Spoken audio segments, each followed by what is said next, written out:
Nagbabalik na naman ang inyong tagapaglingkod ng mga balita at pawang katotohanan lamang. Naging mainit nga na usapin sa mundo ng social media. Talaga na ngang lantaran na ngang itong sikuting ng norte na ito na gumagamit nga talaga ng pulburon sa publiko. Dito nga natin makikita na talagang gagawin na nga ni Kuting ng Norte na magiging pulboronic user ang bansang Pilipinas na ito.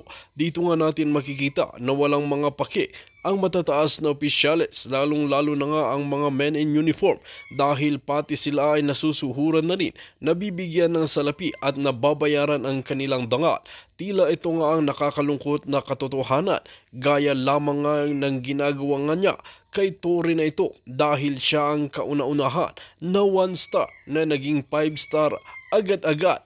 Dito nga natin mapapansin na talagang sobrang pagkabangag nga ni Kuting ng Norte na talagang ginagawa niya ang kanyang makakaya at pinipwesto niya ang kanyang mga tuta nang sa ganoon ay makalulusot nga agad ito sa kanilang mga gagawin at pagiging bangag at pagiging pulburonik dito sa bansang Pilipinas.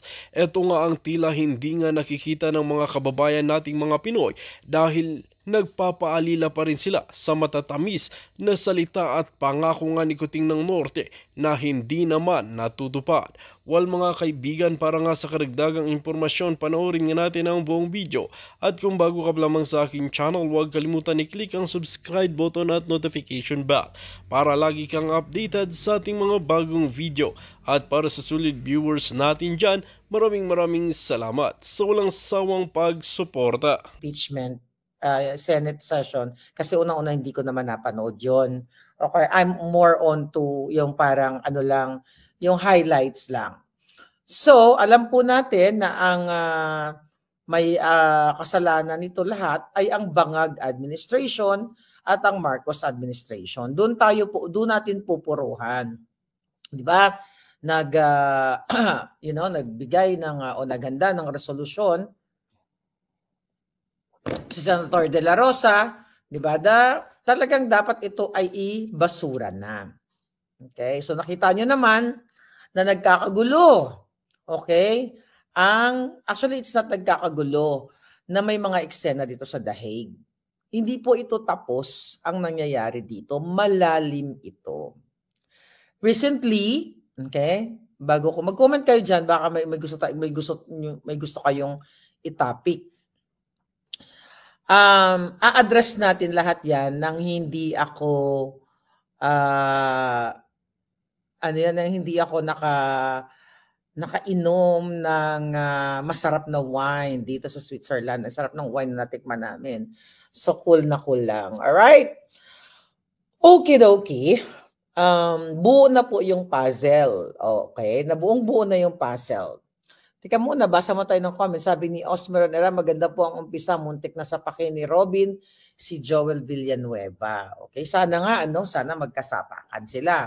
Hindi. Pero si Robin kasi, we have a lot of videos sa aming mga banding. Sabi ko nga, masayang kabarkada si Robin Padilla pag na-meet mo siya in person, pag nakaupo mo siya sa table, naghalakakan kayo. But, hindi yan ang topic natin today. Okay? So, ang question ko sa inyo, okay, ano ba ang nangyayari sa Pilipinas? Ang nangyayari sa Pilipinas, lalo na ang pinakamabigat na usapin, ay ang ma-impeach ang pinakamamahal natin na Vice President Sara. Tama? Ano po ito ang pinaglalaban natin dito ay ang paggipit kay Pangulong Duterte sa kanyang anak. So yung nangyayari po dito sa The Hague, konektado ito. Hindi po ito petty things. Okay? Hindi na muna natin pangangalanan, yung sabi kong pangangalanan ko, dahil yung taong ito, depende sa kanyang mga galawan. Ako naman ay it's just hard for me right now na ibigay sa inyo ang buong puzzle. Pero nabuo ko na po yung puzzle. Doon sa mga nagagalit, konti lang naman yon sa akin, Maharlika, mag-focus ka muna, ganyan-ganyan. Si ganito, ganyan. Ikaw, dumating ka lang dyan sa dahig, nagkakagulo na. Okay? Magpakalumanay ako, di ako magagalit today. Alright? Hindi po ako pumunta sa dahig para manggulo. Okay? May reason kung bakit ako napunta pala dito para buuhin ang puzzle. But that puzzle will be released very, very soon. Not right now. Ibigay ko muna sa inyo yung mga eksena.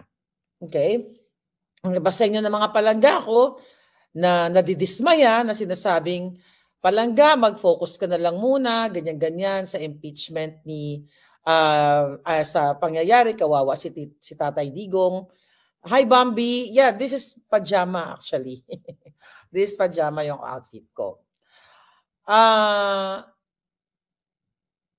Hindi ako nasasaktan sa sinasabi ninyo. Alright? Huwag kayong mag-alala.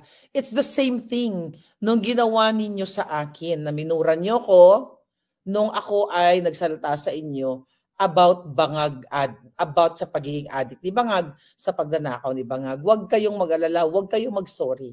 Murahin nyo ako hanggat gusto ninyo. Pero syempre, yung mga trolls ay nag-a-activate. My God. Okay, sabi ko naman sa inyo, di ba? You can go and follow. Yan ang sinasabi ninyo eh. Pero ay yung mga nagsasabi yun, nagkikreate lamang ng narrative. Pero sila ay mga trolls. And with that trolls, now, this puzzle ay buong buo. May sagot ako dyan. Sabi ni Luisa Blanco, si Banat Bayma may patutsyada sa'yo. I will address that. Actually, may nag-send sa akin ng clip. Okay? Sagutin kita ha. Actually, etong si Baybay, alright? Si Banat Bay, hindi ko siya kaaway sa panahon ngayon. At nakita nyo naman yan, mga kababayan, kung paano niya ako awayin in the past, pero dinidedma ko siya. Kasi hindi siya ang focus ko. Pero sasagutin ko siya ngayon. Dahil nabigyan siya ng fake news nung sinasabi niyang kilala niya na babae na nakaputi, na ito ay, parang sabi niya, itataya niya yung buhay niya, na kung sinong kakanti doon ay mananagot sa kanya.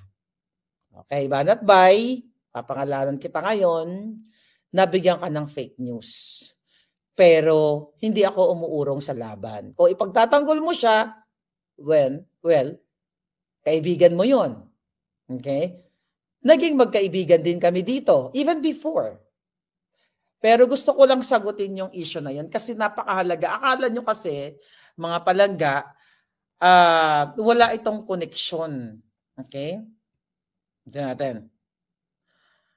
Yung mga grupo dito, konektado po ito sa laban. Konektado lahat. Sagutin ko muna si Banat Bay na sinasabi niya, ang napanood ko lang kasi na clip na binigay sa akin.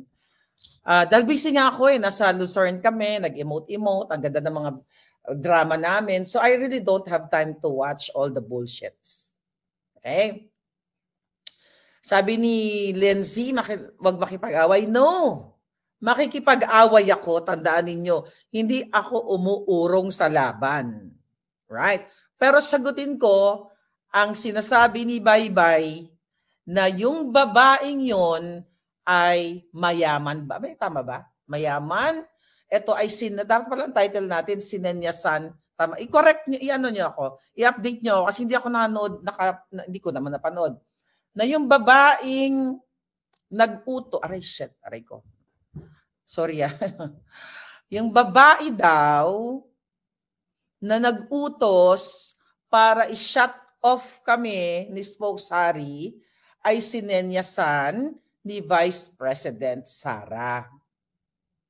Okay? Sinungaling po yun. It's so sinungaling to the highest level. Na ako po ay nasa event. Okay? Siya wala. Yung pinakita niyang picture na, eto sinumzoom pa, tapos pinakita pa yung nagsasalita si Inday, nag-press con daw. Tapos sinenyasan daw ni Inday, please, maawa naman kayo kay Vice President Sara. Okay? Maawa kayo kay Inday Sara. Sinungaling po yung babaeng yon. Bakit? Hindi po natin siya panangalanan. Okay? Konektado ito sa laban natin, kaya doon sa mga gumagawa na nagsasabing maharlika, itigil mo muna yan, ganyan-ganyan. Well, mahina ang inyong paninindigan. But that's your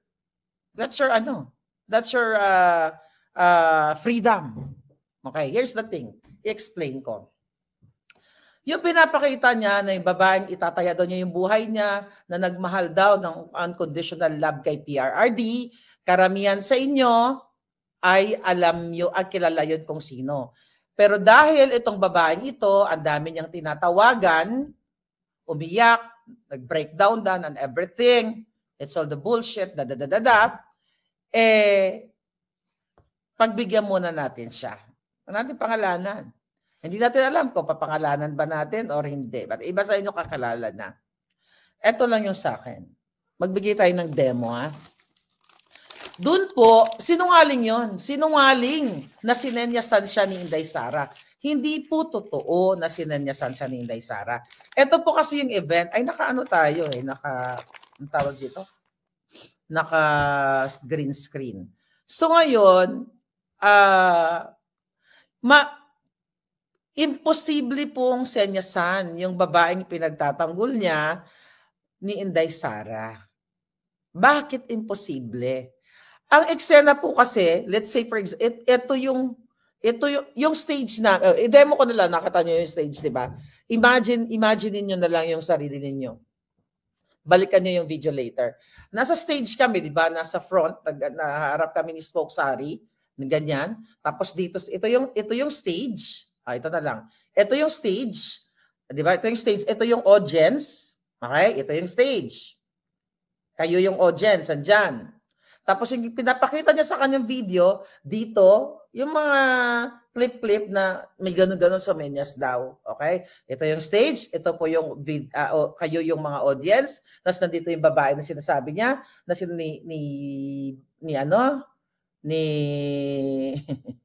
di ba? Ni Jugaw na lang. Si Jugaw na lang.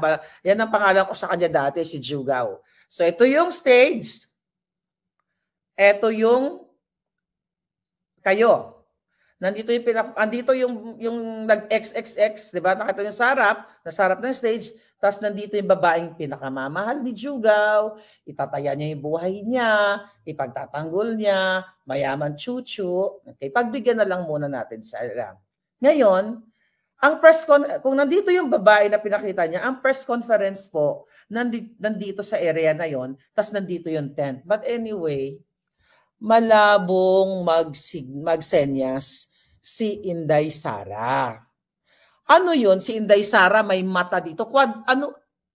Kahit po yung mga nasa event na nandito, na na-witness yun, hindi malabo po na magsenyas si Inday Sara para patigilin kami ni Spokes Harry Roque. Sabi ni Ace Bainting, nurse ba yun ni PRD? Hindi po siya nurse in the first place. Hi, Palangga Edwin Amora. Ang dami kong chika boom boom sa'yo. Ma-overwhelmed ka. Okay?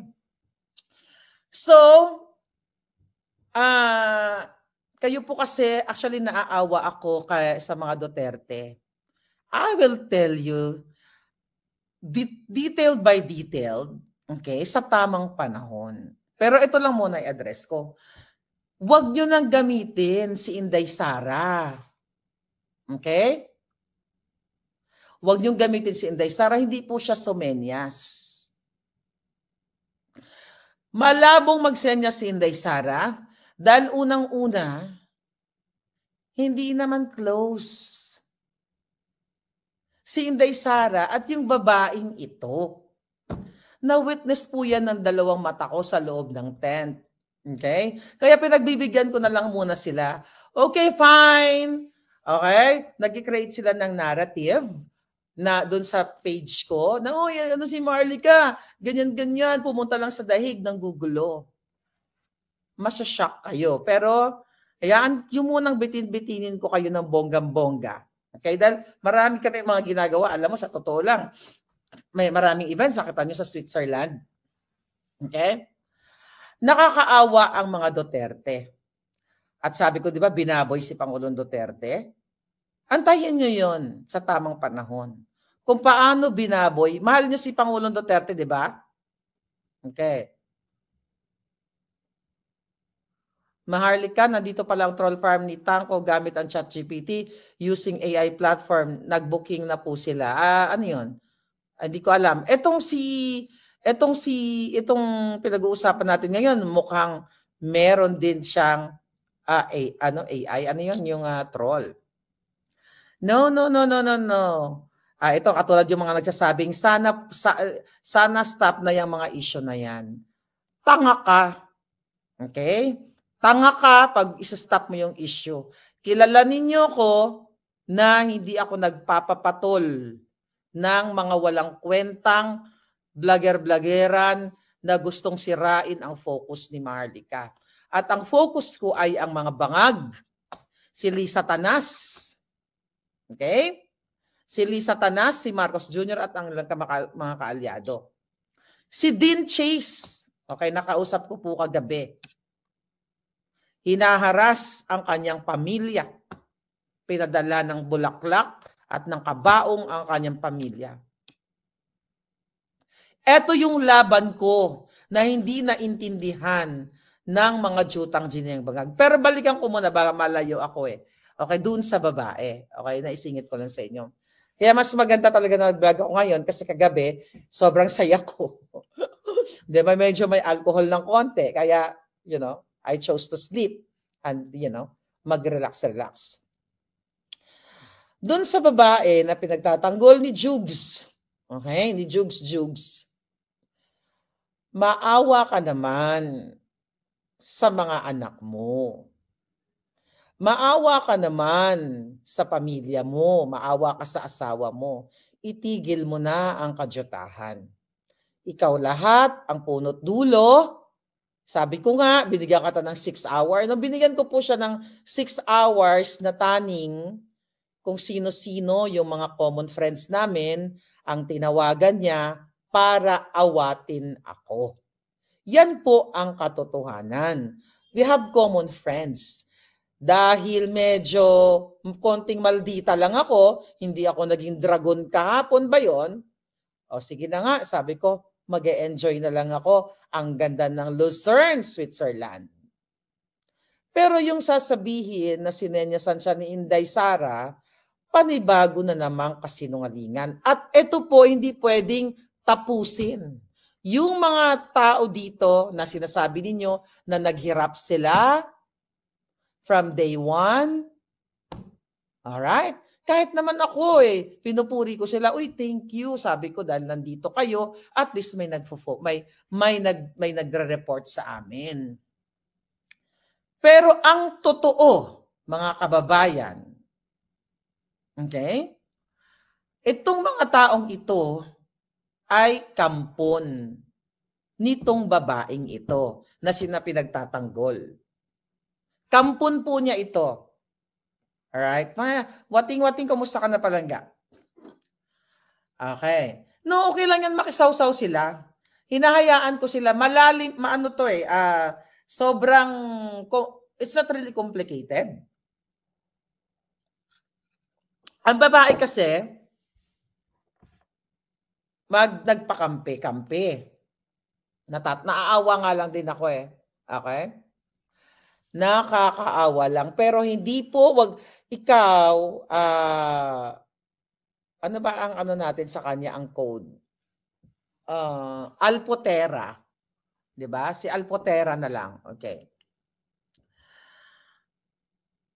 Nung dumating ako dito, sa The Hague, unang-una pa lang, parang karinderya kang bukas na ipinapakita mo ang private moments ni Pangulong Duterte. Kailangan niyo po kasing malaman ito Ipinapakita mo sa random na tao na first time mo lang makita. Na-witness ko to kaya wala kayong alam. You have to know. Ang mga private moments ng Pangulong Duterte na ito ay paglabag sa kanyang privacy. Why are you doing that to our beloved president? If you love PRRD, why are you fucking doing that? Question. Alam ko na, buo na yung puzzle, pero sabi ko nga, hindi ako magagalit. Okay? Hindi si Sas. Love ko yan si Sas. Okay, ano ba kinalaman ni Sas dito? Hi, baby girl. Nung ako ay unang alam niyo, sa totoo, hindi ko na nga alam ang araw, nalilito na ako, nalo-lost track na ako sa time. Dahil nga, sa totoo lang, wala talaga ako palangga balak makipag-away dito. Hindi ko to away. Hindi ko to away, wala akong kaaway dito. Pinilit ko, pero God is good. Sabi ko nga kahapon, putang ina, hindi ko to away, wala akong kaaway dito. Pumunta lang ako dito para magpakita ng suporta sa mga Duterte, sa taong bayan, at kay Spoke Sari Roque. Pero meron pala talagang misyon ang palangga ninyong Maharlika. Huwag mo nang gamitin, huwag ka nagdagdagan, maluoy ka. Kabalo ka man sa ginahambal ko. Ito, balaan mo man ang ginahambal ko. Naluoy lang ko sa imo. Hindi na pag-usara si Pangulong Duterte kag si Inday Sara. Tagalogin ko na lang. Okay? Tagalogin ko na lang. Hindi po totoong sinanyasan siya. Dinispute na po ng Office of the Vice President na wala pong wala pong nagpigil sa amin. Pero yung pinaka-juicy part, okay, ng mga nabuo kong puzzle, hindi nyo pa maririnig ngayon yan. Kasi napakahaba nito eh. Dahil unang punta ko pa lang dito, nakita ko na ang mga bagay-bagay, pero tahimik lang ako. Marami akong nakita mga bagay-bagay, tahimik ako dahil ayokong apektuhan yung focus natin. I'm not here para makipag-away and everything. I'm here para nga, damayan ang ating sinusuportahan at ating kaibigan. Pero ang totoo po niyan, kayo na, alam ko, ang tawag ko sa inyo ay mga nakikinabang sa kanya. Alam nyo na. Yung nakikinabang sa babaeng ito dahil nakaka-connect kayo kay PRRD, you know who you are. Kaya ikaw, Jugs, hindi naman kita kalaban eh. Hindi ikaw ang focus. Pero, konektado lahat ng laban natin, hindi ito pagkahati-hati. Inadya ito ng pagkakataon. Ito pala, ganito talaga sa politika. Hindi mo alam. Kaya, hindi mo alam kung sinong kalaban mo, kaya dapat i-eliminate mo. Tignan ninyo ang nangyari kay Inday Sara. Ang pakikipag-alyansa kay Bangag. Hindi Grace ang pangalan niya, Wanda. Hindi Grace. Okay? Not Grace at all. So, kaya nga sabi ko, putang ina. Ganito na lang yan ha. Excited kayo. Sabi ng trolls, hindi pa tapos. Hindi ito matatapos. Exciting ito palangga. So, dun sa babae, hindi kita papangalanan. I don't know kung papangalanan ba kita or hindi. Depende sa performance mo. Depende sa iyong kumpas, sa iyong mga alipores. Dahil yung mga alipores mo dito, hindi ko naman kilala, wala naman akong galit sa kanila, lahat ikaw ang nagsimula. Huwag mo na i-deny. Iyak-iyak ka? Hindi naman sincere eh. May number ako sa'yo. Nag-uusap tayo. Bakit tayo mo kausapin diretso? Ito mga tao dito, lamang sila palangga. Sila lamang ay nabigyan. Okay, ang term nga namin ni Spoke Sari dyan, na-empower ni Alpotera. Sinabihan ka na, hindi ako, na huwag ka maging bias. Hindi ka dapat magkakampi sa bawat grupo dahil kung may alam ka sa protocol, dapat alam mo kung paano maging leader. 'Di ba? Kung may alam ka sa protocol, kung sanay ka, okay, sa pagdala ng mga tao, hindi sana nagkakagulo ang mga tao. Kaso, may kinampihan ka, may pinakimkiman ka, Yung iba, may binigyan ka ng t-shirt na dapat ito lang sila may ganito, tapos yung iba binasura.